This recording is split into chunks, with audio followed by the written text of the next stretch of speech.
மத்திய கிழக்கு. ஆபிரகாம் என்ற ஒரு சொல்லுக்குள் அமெரிக்காவின் அரசியல் சதுரங்கம். மத்திய கிழக்கு உலக அரசியலின் மிகப்பெரிய சதுரங்க பலகை. இந்த பலகையில் காய்களை நகர்த்தும் ஒரு சக்தி இருக்கிறது. அந்த சக்தி அமெரிக்கா. ஒரே மனிதன், ஒரு காலத்தில் போராளி, அடுத்த கணம் பயங்கரவாதி, அதே மனிதன் தேவைப்பட்டால் மீண்டும் வீரன். இந்த விசித்திரமான அரசியல் மாயாஜாலத்தின் பின்னணி என்ன? இந்த ஆட்டத்தின் மையத்தில் இருக்கிறது எண்ணெய், அதிகாரம், இஸ்ரேல். இன்று நாம் பேசப்போகும் கதை ஆபிரகாம் என்ற ஒரே சொல்லுக்குள் மறைந்திருக்கும் ஒரு ஆழமான அரசியல் சூழ்ச்சி.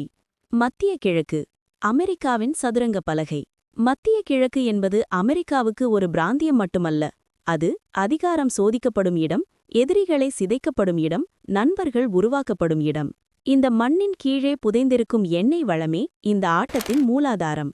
எண்ணெய் இருந்த இடத்தில் போர் வரும், போர் வந்த இடத்தில் அமெரிக்கா வரும். போராளி, பயங்கரவாதி, அமெரிக்க அரசியல் அகராதி. அமெரிக்காவின் அரசியல் அகராதியில் நிரந்தர நண்பன் கிடையாது, நிரந்தர எதிரியும் கிடையாது. பின்லேடன் ஒரு காலத்தில் சோவியத் எதிர்ப்பு போராளி, பிறகு உலகின் நம்பர் 1 பயங்கரவாதி. ஜுலானி நேற்று பயங்கரவாதி, இன்று பயனுள்ள குழு. தேவைக்கு ஏற்ப பெயர்கள் மாறும், குறிப்புகள் மாறும், ஆனால் இலக்கு ஒன்றே: அதிகாரம். ஆபிரகாம் என்ற ஒரே சொல்லுக்குள் 2 ஆயுதங்கள். இன்று அமெரிக்கா ஆபிரகாம் என்ற ஒரே சொல்லை 2 விதமாக பயன்படுத்துகிறது. ஒரு பக்கம் ஆபிரகாம் உடன்படிக்கை, மறுபக்கம் ஆபிரகாம் லிங்கன் போர்க்கப்பல்.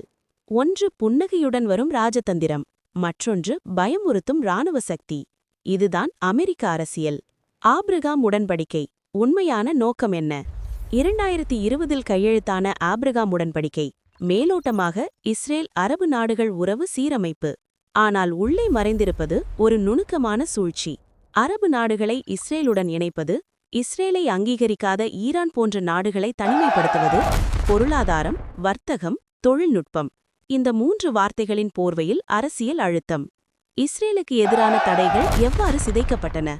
இஸ்ரேலுக்கு எதிராக ஒரு காலத்தில் பலமான அரபு நாடுகள் இருந்தன. ஒவ்வொன்றாக அவை எவ்வாறு வீழ்த்தப்பட்டன? ஈராக் 2003 சதாம் ஹுசேன் வீழ்ச்சி, இதன் மூலம் இஸ்ரேலின் கிழக்கு முனை அச்சுறுத்தல் நீக்கம். லிபியா 2011 கதாபியின் வீழ்ச்சி, ஆப்பிரிக்க அரபு ஒருங்கிணைப்பு சிதைவு. சிரியா 2011 முதல் இன்று வரை முடிவில்லா உள்நாட்டுப் போர். ஒரு நாடு, ஆனால் பல துண்டுகள். இந்த 3ம் இஸ்ரேலுக்கு எதிரான பெரிய தடைகள். இன்று அவை அனைத்தும் சிதைந்த நினைவுகள். அடுத்த இலக்கு ஈரான். இந்த வரிசையில் இப்போது மீதமிருப்பது ஒரே ஒரு நாடு: ஈரான். இஸ்ரேலை அங்கீகரிக்காத நாடு, அமெரிக்க ஆதிக்கத்தை எதிர்க்கும் நாடு. ஈரானையும் தகர்த்துவிட்டால் இந்த அரசியல் சதுரங்கத்தில் அமெரிக்காவுக்கும் இஸ்ரேலுக்கும் எதிரிகள் இல்லை. மத்திய கிழக்கின் முழு கட்டுப்பாடு அவர்களின் கையில். ஆபிரகாம் லிங்கன் மிரட்டலின் முகம். ஒரு கையில் ஆபிரகாம் உடன்படிக்கை, மறு கையில் ஆபிரகாம் லிங்கன் போர்க்கப்பல். அரசியல் பேசினால் ஒப்பந்தம், எதிர்த்தால் ஆயுதம். இதுதான் அமெரிக்காவின் நிரந்தர வெளிநாட்டுக் கொள்கை. ஆபிரகாம் என்ற சொல் இன்று ஒரு மத பெயரல்ல, அது ஒரு அரசியல் அடையாளம். மத்திய கிழக்கின் வளங்களையும் அரசியலையும் இஸ்ரேலின் நலனுக்காகவும் தனது மேலாதிக்கத்திற்காகவும் அமெரிக்கா பயன்படுத்தும் ஒரு குறியீடு. இந்த சதுரங்க ஆட்டம் எப்போது முடியும்? அல்லது புதிய காய் ஒன்று வைக்கப்படுமா? அதை தீர்மானிப்பது வரலாறு. உங்கள் கருத்தை கமெண்டில் சொல்லுங்கள். உலக அரசியல் அப்டேட்டுகளுக்கு குளோபல் வாய்ஸ் தமிழ் சேனலை சப்ஸ்கிரைப் செய்யுங்கள். உண்மை செய்திகளுடன் தொடர்ந்து இணைந்திருங்கள்.